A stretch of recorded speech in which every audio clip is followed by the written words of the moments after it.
I had been the type of person who would have obsessed over the idea of a wedding my whole life, but I actually never thought about what I would ever do or what I would want until I met the person. Like, it's like then, so I haven't actually even thought about that. Things got real on the Graham Norton show when Taylor Swift sat down beside Cillian Murphy, Greta Lee, Domhnall Gleeson, Louis Capaldi, and Jodie Turner-Smith, and an unexpected question turned the studio into a moment of pure tension wrapped in polite laughter.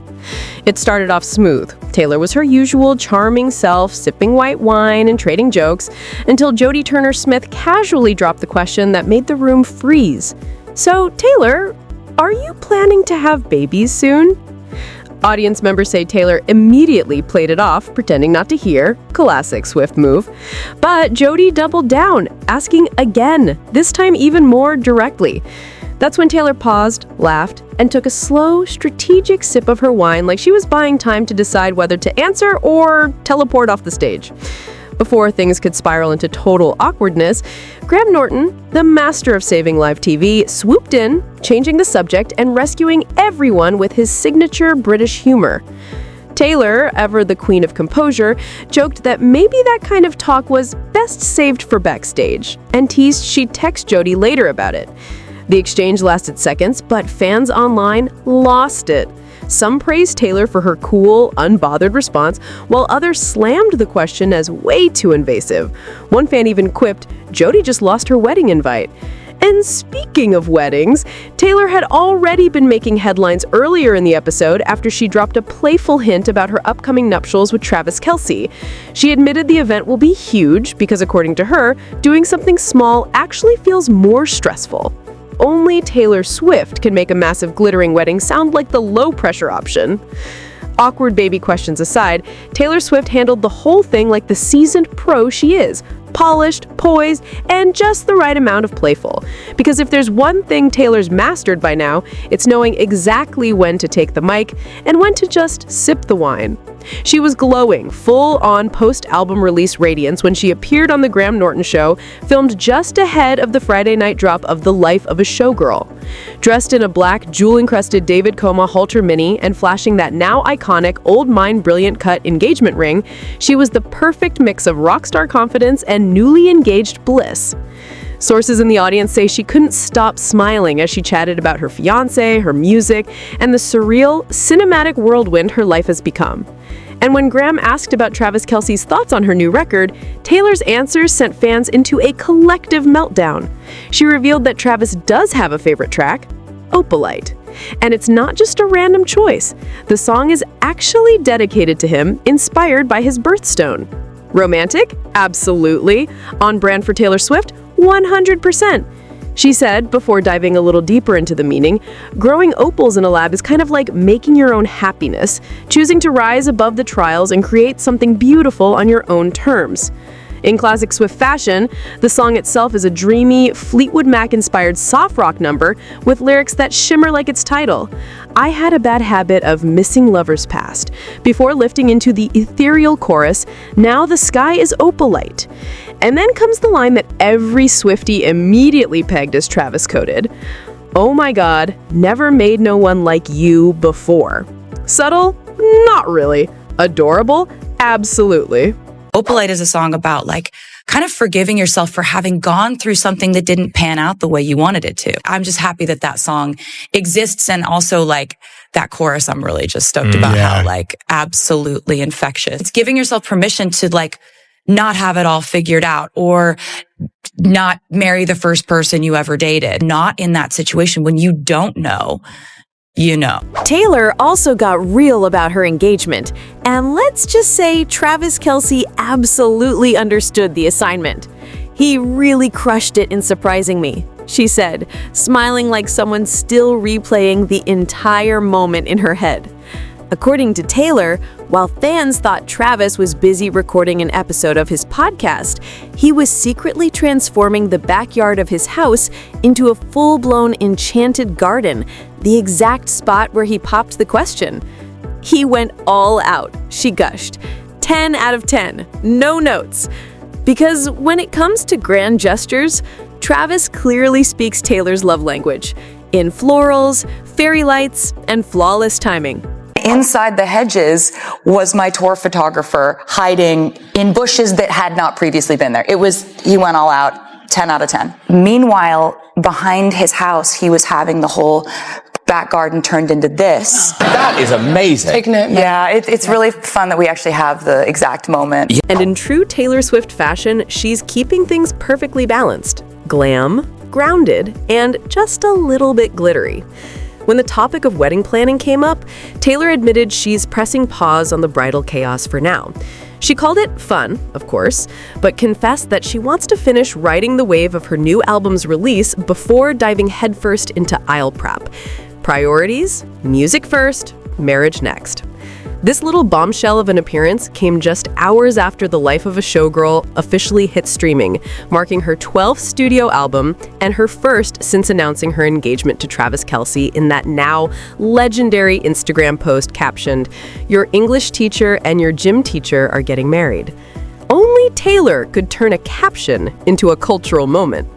The record, created while touring Europe and reuniting with hitmakers Max Martin and Shellback, is already being called her next global takeover.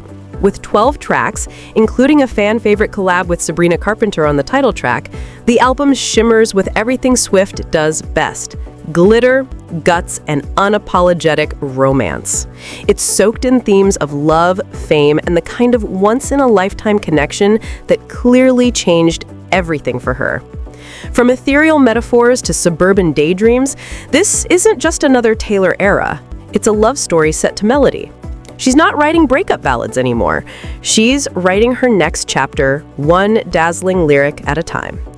And speaking of lyrics, let's talk about how The Life of a Showgirl is basically one big, sparkling love letter to Travis Kelce, and Taylor's not even trying to be subtle. She's never been this bold, this cheeky, or, let's be honest, this racy before. Yes, the album has its signature pop shimmer and showbiz glam, but beneath the glitter lies something raw, real, and deeply romantic. It's filled with nods to the Kansas City Chiefs tight end who apparently knocked down every superstition and every wall she ever built. Take track 9, Wood. It's already been crowned her steamiest song yet. The lyrics? Zero room for interpretation. Taylor is in love, and she's not afraid to say it out loud. "His love was the key that opened my thighs," she sings over a slow, sultry groove, following it up with, "New heights of manhood, I ain't gotta knock on wood." A not-so-subtle wink to Travis and Jason Kelce's New Heights podcast, because of course she'd do that. The track oozes playfulness and confidence. It's powerful, daring, and maybe a little NSFW, but it's also pure, unfiltered Taylor. You can practically hear the smirk in her voice when she opens the song with, "Forgive me, it sounds cocky. He hypnotized me and opened my eyes." But beneath all the teasing and wordplay lies something more, something tender. On Wishlist, she strips it back, trading fame for family dreams. "I just want you," she sings, painting a picture of a driveway with a basketball hoop and a couple of kids who look like Kelce. It's romantic, grounded, and grown up. The sound of a woman who's found her forever muse. It's a song that was actually the last song that we made for the album. And it was the song where, like, after we finished it, I was like, and then in the chorus, it talks about what mine would be. And it's a really dreamy song. It's a really romantic. Across Wishlist, Opalite, Eldest Daughter, Honey, and the hauntingly romantic The Fate of Aaliyah, Taylor Swift weaves her love story with Travis Kelce into nearly every shimmering corner of the album. From daydreaming about a cozy domestic future to romantic nods at their quiet off-season life in Missouri and Pennsylvania, one thing is crystal clear.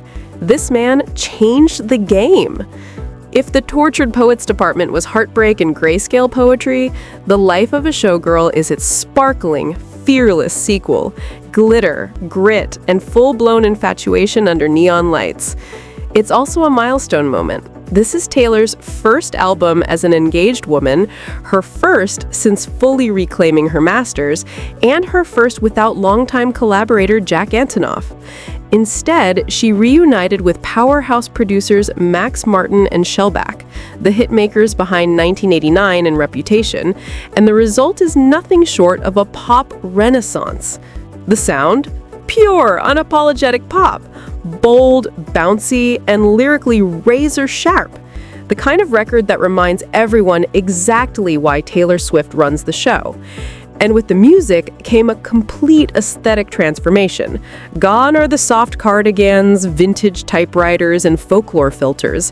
In their place stands a Vegas showgirl fantasy. Taylor draped in rhinestones, feathers, and barely their outfits that sparkle like stage lights at 2 a.m. The title itself, The Life of a Showgirl, comes straight from her reality. The whirlwind of flying from Eras Tour stages to recording sessions in Sweden, running purely on adrenaline and inspiration. She admitted on New Heights, "I was physically exhausted, but so mentally stimulated. I was just so excited to be creating." This is Taylor Swift at her most alive, dazzled, driven, and completely in love. Actually, like working on this, I was physically exhausted at this point in the tour, but I was so mentally stimulated and so excited to be creating. Oh, and wow. this is... And literally living the life of a showgirl. It was something that I was working on while I was in Europe on the Eras Tour. And as for Travis Kelce, he's not just the muse, he's the ultimate hype man. Before The Life of a Showgirl even dropped, Travis was already gushing about it on the New Heights podcast, admitting he'd been dancing around the house nonstop to the new tracks.